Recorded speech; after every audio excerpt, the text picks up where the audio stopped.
Well, well, well. It's been a while since I've done a true, actual, honest-to-goodness video, but I appreciate you all for waiting, and for anyone here who has stumbled across this video or is just morbidly curious about some Metaphor DLC discussion, welcome. My name is Spencer Presley, and today we are going to be discussing Metaphor ReFantazio. Which DLC should you skip, and which DLC should you buy? I've done this series for quite a number of years. I've covered Persona 5 Strikers, Shin Megami Tensei 3 HD Remastered, as well as Shin Megami Tensei 5, Vengeance, and even Soul Hackers 2, to name a couple, with, I'm sure, more in the future. But Metaphor ReFantazio is an interesting one that I've been wanting to do for a while, and in this video I will be going over all of the DLC in the game. And it's really less of a review about what I think of each piece of DLC, even though we will go over what is included with all the DLC for the game. Unfortunately, this is going to come across a lot more like an airing of grievances, because I don't know if this is a controversial take or not. This is just the truth. Metaphor ReFantazio has the worst DLC Atlus has ever done. Not even in terms of money grubbing, they added too much, they kept out too much. There are no DLC dungeons, there's no DLC exclusive archetypes, there's no pre-order bonus costume code, and instead what happened is there is a completely forgettable bit of pre-order bonus DLC tied with some of the worst costume and music DLC Atlus has ever done, which is even more insane when you remember the fact that Atlus has come so far with how they handle downloadable content, music, costumes, and so much more, even in titles they released this year, like Persona 3 Reload. Now, let's get the most boring one out of the way. If you pre-ordered the game digitally or had a physical copy, the actual DLC pre-order bonus this time probably so forgettable, even if you have it, you may not even have noticed you really did. So if you pre-ordered Metaphor and got the game digitally at launch, you got two downloadable content pre-order bonuses. The first one was an Archetype EXP chess set, and the other is the Adventurer's Journey Pack.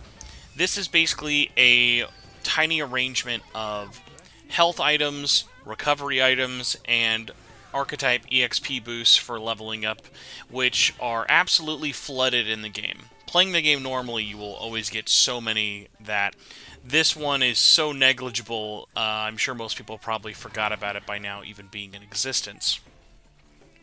Now, what's funny is, for downloadable content, there's two ways that you can buy everything. You can buy the costume and music packs a la carte. There are 8 costume packs that each come with their own battle theme music. And we're going to go over each of those, but what's funny is there's also a bundle. So whether you bought the collector's edition of the game or the digital premium edition of the game, you were allowed to get all of the DLC in this $35+ bundle, as well as the Atlus 35th Anniversary 2-disc soundtrack and book. The book, I kind of am struggling of, like, it's not really an art book, it's not really strategy guide, or even really metaphor related altogether. This was basically the downloadable version of what Japan got physically, a 2-disc CD soundtrack featuring songs over the last 35 years of Atlus history, as well as a book going over various things in the Atlus developed timeline, all the way up to the release of Metaphor. The book is fantastic. In fact, I really wish we had it officially printed, because the translated version was done extremely well. They're really cool, but that is not DLC. Those are their own separate executables / something you could just look up on any web browser, PDF, or even YouTube video would show you all that music and all that art and all the text in there. We are here talking about these 8 DLC costume pack, OST, whatever the heck we're going to call them, that the game offers. And even before the game was out, I was very pessimistic about what was included, because this really did seem like Atlus pulling a new Atlus in terms of how boring and safe can we be with DLC costumes. And what do I mean when I say this? So, Atlus has had DLC costumes for many, many games. There are so many memes of how many times can we put Joker from Persona 5 into other Atlus games where he has no actual reason to be in them. Exists for a reason. Kudos to Metaphor, though. This one actually features 0 Joker costumes or Phantom Thieves costumes in general, but Persona 5 is not free from this game's DLC treatment. So really quick, what does a costume set as well as battle jingle set, as the DLC is called, actually mean? So for each one of your 7 party members, you get a brand new costume that can be worn at any time in the game as long as your character is playable and you're out of the opening part of the tutorial. You can change the costumes, and for the battle music will only play under hyper specific situations.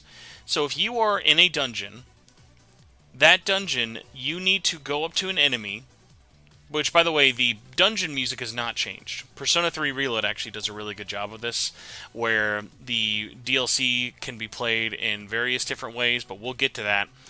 The DLC music will only activate when you are wearing the costumes and you get the first strike on an enemy, and it is not part of a story battle. Now, for your first time playing through the game, you probably don't want to be hearing music from Persona 2 or SMT5. Understandable. I didn't mess around with any of this DLC until I had beaten the game, just because I was so enwrapped in the world. But what's so disappointing about this is if you get jumped on from an enemy, or an enemy ambushes you, you're not allowed to attack them, or if you initiate an attack in any other way that's not you getting the first strike on them, you are not hearing this DLC battle track. So the battle track is only one song from each one of these games. It's 8 different songs altogether, as well as the song playing at the end of the results screen matches the game that you're playing from. So, while technically it is 2 different songs on there, the battle track is really the only one you're going to hear the most of. And what's so disappointing about it is that they are tied to specific battle requirements to activate them, and you can only play one DLC song at a time. Now, going to one of the games that did this best and first was actually not Persona 5. Persona 5 did feature DLC music. Persona 5 Strikers did a great job of not only letting you toggle which songs you could play from various different Atlus games past, but you could also pick which ones do I not want to listen to. Do I want to hear this song on repeat? Do I want to hear them at shuffle, on random? It gave you a lot of customization, and Persona 3 Reload, which now that all the DLC for that game has been out, I should also do another video talking about that, especially because if you couldn't tell, I'm going to be very negative for most of this video, and I don't like being negative. I'm just trying to be as constructive with my criticism as possible, and negative is a constructive way for me to put out that this DLC really disappointed me, and most people I know who touched it, which isn't really saying that much because this was so forgettable. So, even Persona 3 Reload, as an example, you did not have to be wearing those DLC costumes. You can play through with new costumes, mix-match costumes, all sorts of different stuff to wear that you could play. Even though it had way less in terms of costume variety for DLC, that game actually gave you a lot for free. Metaphor has a very, very small amount of costumes and lets you switch between none of them unless you get DLC. So, music, really, really disappointing with how that is shown off. I have a feature that I will have throughout the video and at the end showing off all of the costumes. So you may be asking, what are the costumes and then what are the songs? The songs in most cases are going to be battle tracks from each one of these main games. The battle DLC and costume DLCs are from Persona 1, Persona 2, Persona 3, Persona 4, Persona 5, Shin Megami Tensei 4, and Shin Megami Tensei 5, as well as a very strange one with Etrian Odyssey. I was happy to see Etrian Odyssey get some love here, but also a little disappointed at the rest of this list, only for the fact that, with the exception of Etrian Odyssey and Shin Megami Tensei 5, all of these costumes have been used in an engine before with Persona 5. All of the Persona 1 through 5 school costumes that you can use in this game were all used all the way back in 2017, 2016 for Persona 5. I wouldn't even be shocked if these are literally just the exact same costume models put on brand new character rigs with the fact that obviously everyone's bodies are pretty drastically different than the cast of Persona 5. Doesn't change the fact that, hey, if you've whipped up a design for Gekkoukan High School, it's probably going to look the same in Persona 5 as it does all the way in 2024 with Metaphor. So the costumes, extremely boring. There's very few cases where anyone kind of feels like they are personally picked in there. Good example being, let's look at something like Persona 3's DLC. I feel like it would have been even on the nose at this point to have Basilio be a Shinji equivalent in the game.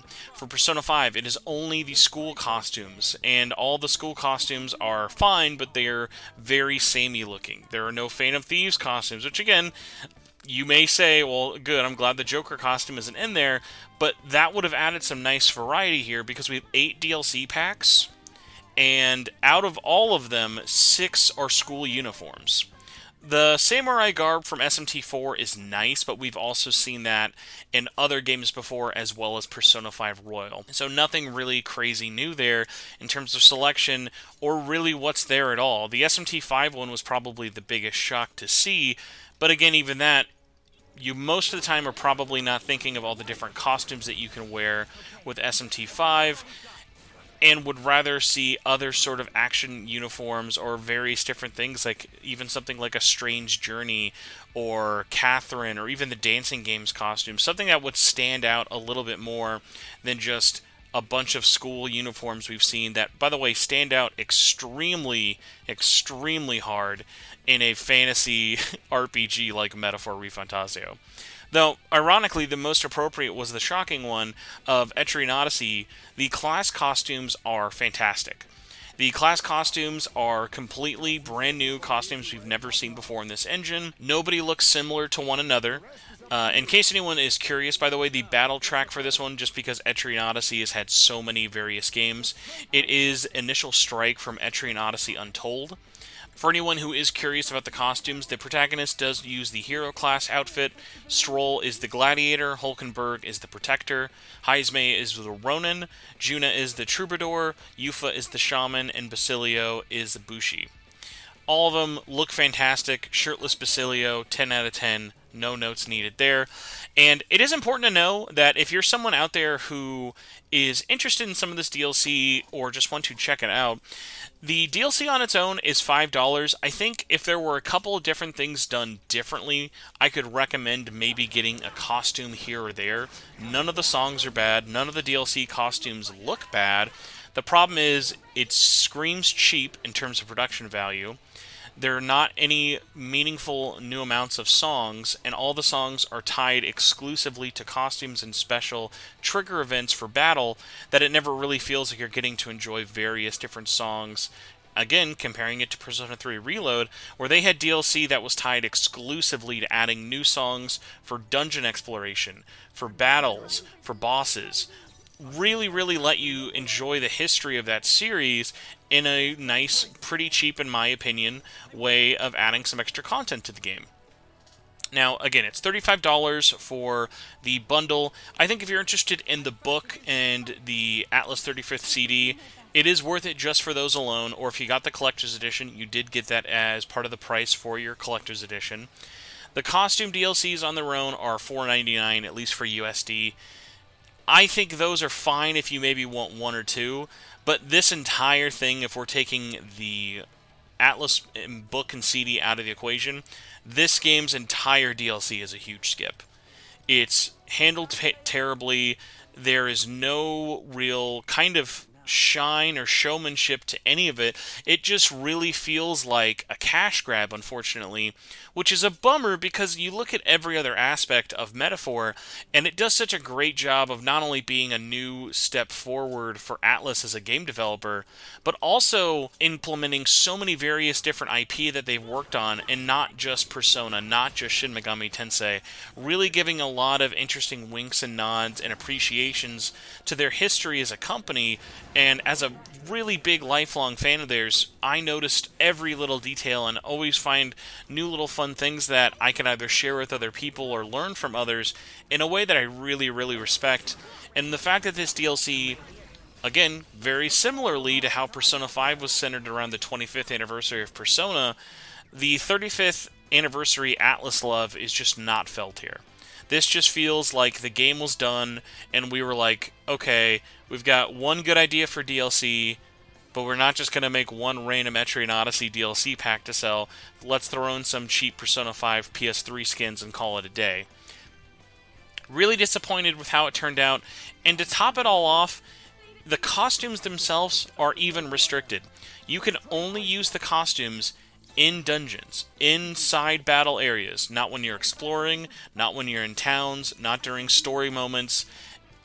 It's just mind-boggling. Like, why cut all of these corners? Thank you for not removing anything major from the game and then selling it back to us, but why include this at all and leave a bad taste in my mouth when this is, without a doubt, my favorite Atlus game I've ever played in the past 10, 15 plus years easily, if not my favorite Atlus game of all time.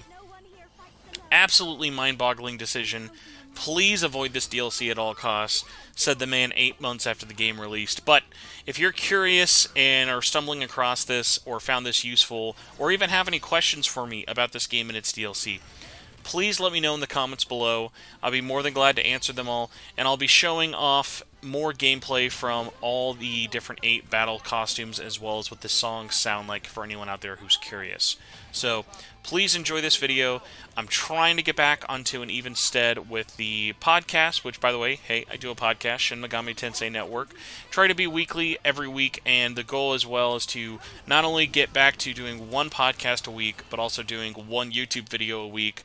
And on top of that, we are trying to get back to slowly crawling up the YouTube subscriber ladder. The end of the year crazy goal, I would love to get to 10,000 subscribers. Right now, we are super close to 7,000. If you are enjoying this video or even morbidly curious, it would mean a lot to me, not only if you subscribed, gave this video a like, but of course, left a comment below, even if it's just, thanks for the video, oh, I already knew this, you missed this, anything like that at all. Really does help the YouTube algorithm bots get more eyeballs on this, which ultimately I would love to get this to as many people out there as possible. But even if I make a video and 15 people found it, as long as one of you who are watching this enjoyed it or got something out of it, that is really who I'm doing it for at the end of the day, because it's definitely not return on investment. So, thank you all so much. Enjoy the rest of the DLC showcase at the end of this, and I will see you all next time. Thank you so much. Goodbye, everybody.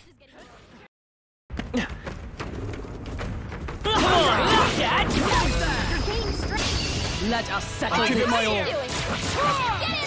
Finish him off! Oh, power of kings!